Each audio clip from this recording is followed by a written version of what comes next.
On this podcast, Nigel Clarkson chats with Gareth John. The Sands Showbiz Podcast, we're chatting to Gareth John from the Story of Swing. Hello, Nigel. How are we doing? All right, thanks. How are you? All right? Yeah, I'm good, thanks. Yeah, not bad, not bad. As I said before we came on air, rushing around a bit this morning with little kids, but yeah, all good, all good. Looking forward to the show next week at London St Anne's. Yeah, so you're an award-winning vocalist and world-class trumpeter as well, aren't you, on the trumpet, which is great. Can you tell us a little bit more about the show, Gareth? Say somebody's never heard of the show or whatever, and they want to find out a little bit more about it. Can you explain it a little bit? Yeah, so it's a concept that I kind of first came up with years and years ago. I'm talking sort of 2018, really, was when it first sort of came into my head. And then the whole plan was to launch it in 2020, but I don't need to tell everybody why that didn't happen, especially for a touring theatre show. You know, the arts was completely shut down with COVID-19. So I had to kind of bide my time, but I launched it eventually in 2022. And it's basically a journey through the different eras of swing music, through the songs of the big male vocalists at the time, and some of the female ones sometimes as well, actually, when we have guests. But from Bobby Darin, with Bobby Darin, you're talking Mack the Knife, Beyond the Sea, those type of songs, right through to modern day crooners like Michael Bublé and Harry Connick Jr. So it goes right through in a pretty much chronological order, with narration as well, which tells the story. And then we cover all the songs of the artists that are huge inspirations to me. We go the other ones include obviously Frank Sinatra, Dean Martin, Sammy Davis Jr., Tony Bennett, Nat King Cole, Paul Anka is in there as well. Not necessarily a huge swing big band name, but he did do an album called Rock Swings, which was kind of pop and rock songs of the day done in that style, and a big kind of inspiring album for me and Benjamin, the musical director. So we look at that, we go into that a little bit as well. So there's a few curveballs in there like that, but there is obviously all the big hits as well from those artists. We've got a fantastic band, the SOS Big Band, usually tours as a 10-piece band, sometimes bigger. Great musical director in Benjamin Daly is a real multi-talented musician, a true multi-instrumentalist. He's one of those annoying people who plays quite a few things really, really well. It's not like me where I just get by on it. I've got my main things of trumpet and singing. I get by on the rest. He's actually really good on all the rest as well. Yeah. And then from time to time we have guests coming out as well. So yeah, that's in a nutshell. That's the show.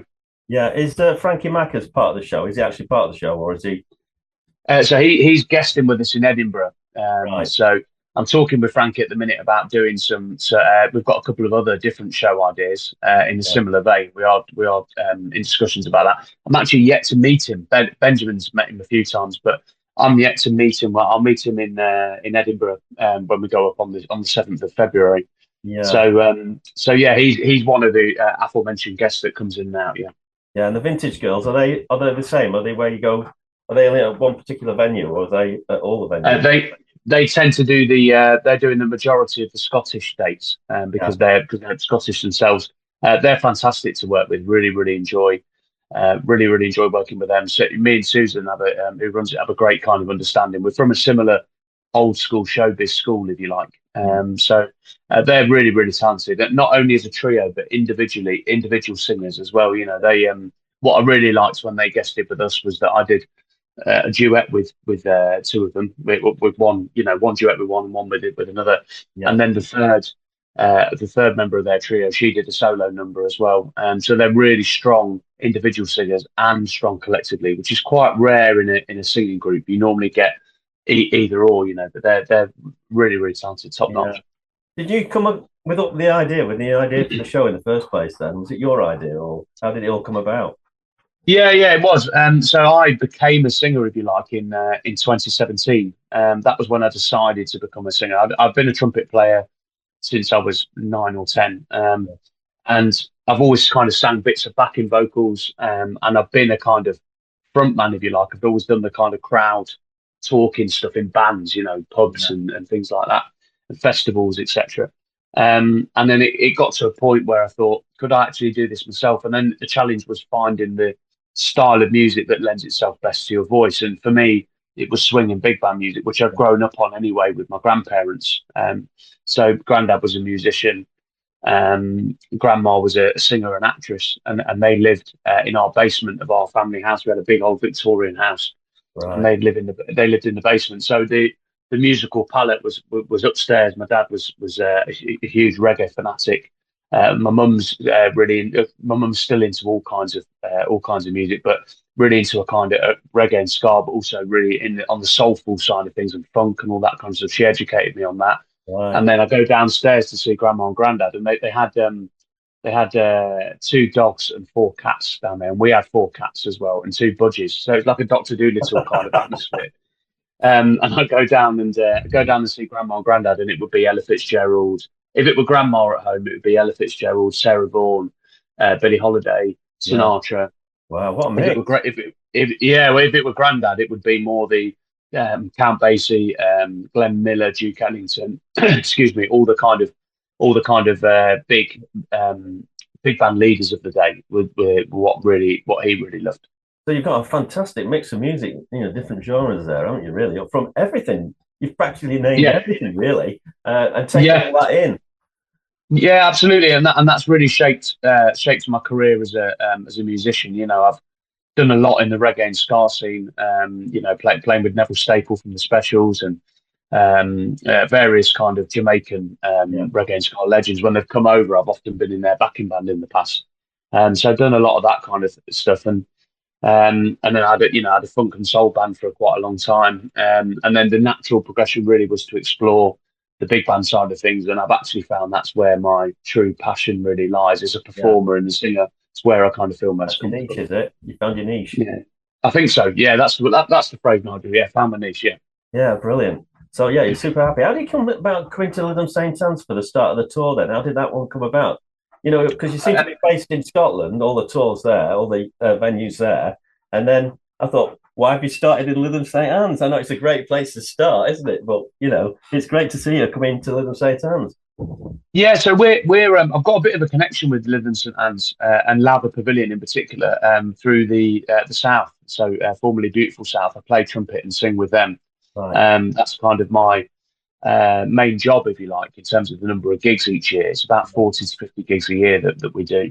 And one of those is usually, of those 40 a year, on a yearly basis, we normally, or maybe every 18 months, 2 years, we do go to Lowther Pavilion. Yeah. So I've got a bit of a connection there anyway. And I remember mentioning it to Darren Bozzoni at Four Theatre, who we work with, and he, as usually, made it happen. And it works quite well geographically because we play Lytham St Anne's, Lowther Pavilion, and then we've got some accommodation that we always use in Cumbria. And it's on an old farm. We always stay there on the way up to Aberdeen because the 18th is Aberdeen, so it breaks up the journey. Yeah. So really looking forward to them as well. It's I'll be honest, it's been that weekend, that first weekend, it's been the best seller.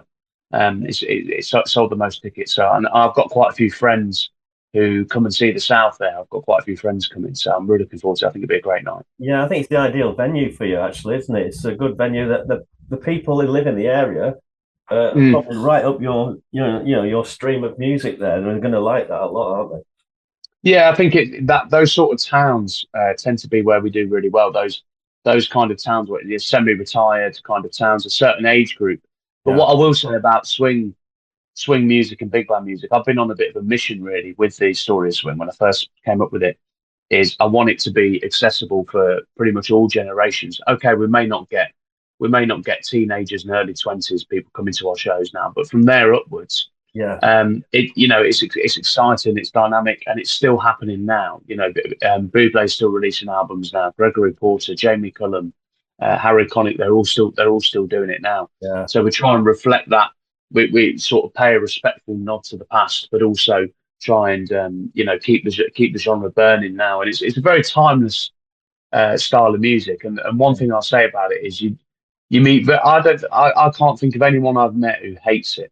Yeah. Whereas with other genres, certain I really don't. Yeah. Yeah, exactly. Yeah, and I feel like there's a lot of people who quite like it or even love it. Yeah. But there's also a lot of people who don't mind it. It's been a kind of soundtrack of of all our lives, whatever generation, whether that's because of your parents or in my case, my grandparents introduced me to it. So yeah, um, energy in it. so, you know, Well, there's a lot of enjoyable energy. It's like an entertainment show, isn't it? Really. yeah, and I'm big on that really. I've always kind of said like I've worked really, really hard singing wise, and I like to think I do a good job in the vocal department. But I'm also just I love entertaining people. I love putting on a show. I'm a performer at heart, and like I say again, background. Grandma was a, you know, if she walked into a room, she'd absolutely light it up, and she played a lot of big roles in musicals, My Fair Lady, and those sort of big stage parts. So that's definitely in me, and I'm very much kind of the bigger the crowd, the more I enjoy it, sort of thing. I don't think you can beat a live band. You know, a great band behind any performance. Really, that's top, isn't it? I mean, you get some of these artists and there's no band or anything, and you think it's a bit soulless, isn't it? But when you see somebody on stage with a band, it's completely different. Yeah, the whole there's a lot of it these days. The other thing to delve into that a little bit more, you're absolutely right. But there's also a lot of bands that use click tracks, and they have a lot of. There might only be four of them on stage, but they'll have strings and brass and everything on track. And like being in the business day to day, I get it financially, and sometimes I think, oh, that'd be nice. But the genre we're doing, you can't do that. Like we're pretty much going out with the minimum size band that we can, you know, a 10-piece band. And I've got some great players behind me. If I reeled off 4 or 5 of them, their CVs, it's pretty crazy, really. You know, I'm very, very lucky to have them. Proper musicians, aren't they? At the end of the day, proper. Yeah, absolutely. They're all graduates of Birmingham Conservatoire. We have a close relationship with because Benjamin studies there, a musical director. So he gets a lot of players from there and graduates from there. But we've got guys who've graduated from the Royal Academy. Our keyboard player is massively in demand. He's the go-to Latin and blues keyboard player. You know, it's quite hard to pin him down for dates sometimes because he's so good and he's so in demand. So, you know, really, I've got top of the tree musicians. Very lucky on that. You're never going to beat that. I mean, I always listen to a lot of AI rubbish and stuff like that, and you can tell it's manufactured all day long, can't you? And people say, "Oh, the music business it's in peril because of this AI." And I disagree totally because you're never going to get round that. Doing a live performance, you cannot beat live musicians, top class musicians doing a show. You're never going to outdo that, are you, at all? At the end of the day, no. I think AI makes it helps bands and artists in some ways. You can get AI, you can get videos done a lot more cost effectively and things like that. There's a way to use it, but I don't think. And it makes things like your streaming, which was already very tough. It makes that a lot tougher. One big thing for me for 2025 is becoming more of an artist again, not just being the host of a show, but getting back to my solo career as well, releasing, my next studio albums coming out later in the year and things like that. But you're right, the whole live experience, and I think not to keep going back to it, but COVID-19 really did make everybody realise that, not just musicians like myself. Obviously, it was a real struggle mentally and financially not to be able to go out and work. But for the audience members as well, I think we all realised how vital the arts is and live performance and entertainment, for our well-being and our happiness. Yeah, definitely. Don't you think that it's changed a little bit now? So bands are feeling themselves more of an entertainment. In the old days, they used to just turn out songs, didn't they? And it was more important to get in the top 40 charts, wasn't it, at the end of the day? And then you'd made it, weren't you, really? And you're on top of the pops. But nowadays, it's more entertainment, isn't it? It's a bigger entertainment business, really, where you go on these gigs, you go on these festivals, and that's the cream, isn't it, really? Yeah, absolutely. Yeah, I always I do a bit of education work during the week, and I'm always working with the young people I work with. I'm always emphasising to them that you've got to be able to perform. Yeah. And some of my friends in the business who are sound engineers, they've worked with some of the recent crop. I won't name any names, but some of the recent crop of artists that are coming up and doing quite well. Yeah. And just little things like sound engineers will say, well, it's a nightmare because with the mic, they're always singing right on the mic. they've got their mouth touching the mic, and that's a nightmare from a sound engineer's point of view. Yeah. They've got no mic technique. But why is that? Because they've done everything in their bedroom themselves. Yeah. They haven't got those hard yards of gigging. And honestly, Nigel, there's many things I haven't got, but that's one thing I've got is a lot of years of hard doing all sorts of gigs. Weekend after weekend after weekend. I think that's really important. And bands and artists these days, you do need to be able to put on a show. And everyone does that slightly differently, but you've got to entertain, and you've got to. Yeah. I always say, if people just wanted to hear the songs, it's so easy now. They just stick it on their phone. If they're going to part with their hard-earned money, then you've got to entertain them. Yeah, definitely. Yeah, I mean, I think people will pay for it as well, won't they? They'll go to see a show or a proper show with musicians. They're quite open to paying to go and see that, and they quite willingly want to do it. Yeah, no, absolutely. Yeah, it's I think they generally, especially like I said earlier, smaller towns like Lytham St Anne's, they see the value in that, and Lowther Pavilion seems, whenever I've been there, it seems like a really well supported venue. And I'll say it next Friday. I always say the same thing at the end of the show. Words to the effect of, and I know I'm preaching to the converted because the people are there, but I say keep supporting these venues because they're really, really important. And keep supporting the arts, because we've seen locally to I'm in Leicester, and locally to me, you've seen Birmingham has had all their arts education funding stripped, and in the current climate, and really tragic to see. We need to all work together to preserve it, really. Yeah, Lowther Pavilion actually getting a bit of investment there as well. I mean, they're expanding it, aren't they? And they've put a few million in there to make it even better. And I think they recognise that it's got a lot of scope in this area. With the festival, you've got Lytham Festival, and then you've got Lowther Pavilion, which is taken really seriously. That helps, really. They both helped each other, I think. And so it's good news. Absolutely. I saw that on their website the other day. I was having a little read of that, actually.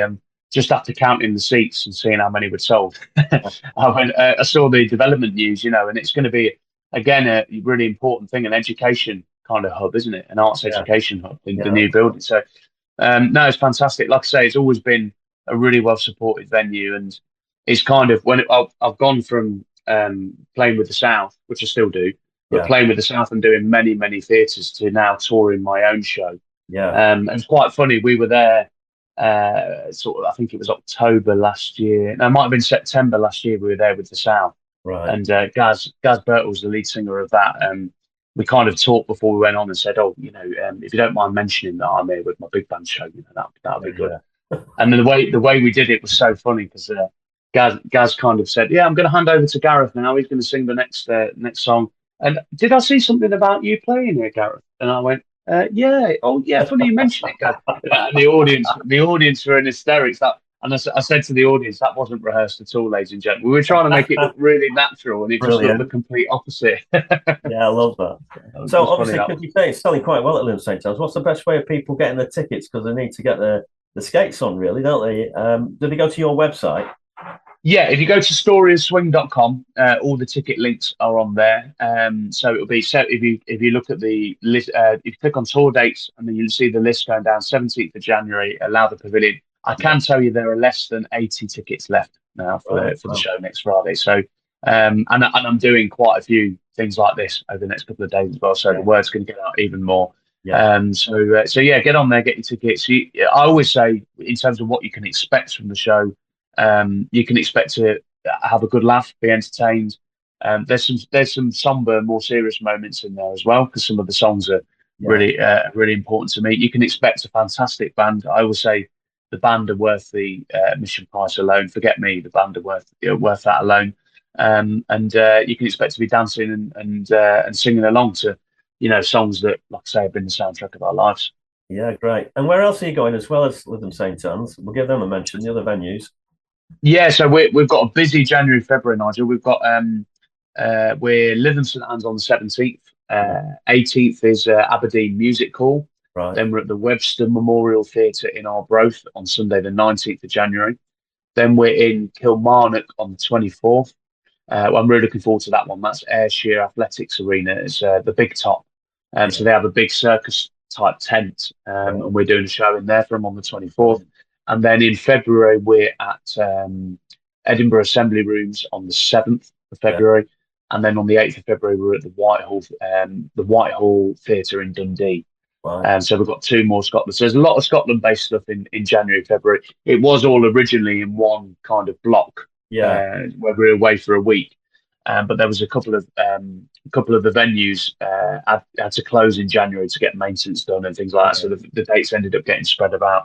And then we're into the year then, and we've got dates March, April, May, June. We usually have a summer break, and then we're back in September. So storieswing.com, you can see all the dates. Excellent. We'll put all the links as well underneath the podcast to that, so everybody can find you all right, and on our socials as well. So I wish you all the best for the show. It's going to be exciting. It's going to be great to see it. And thanks, Nigel. Absolutely fabulous as well. You've done a great job. Oh, cheers! Appreciate that.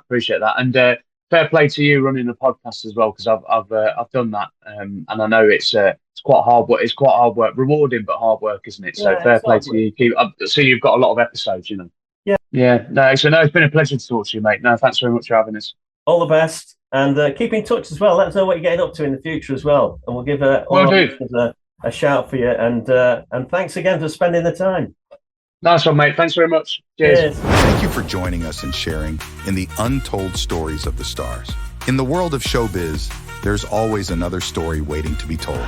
See you next time. Sands Showbiz Podcast.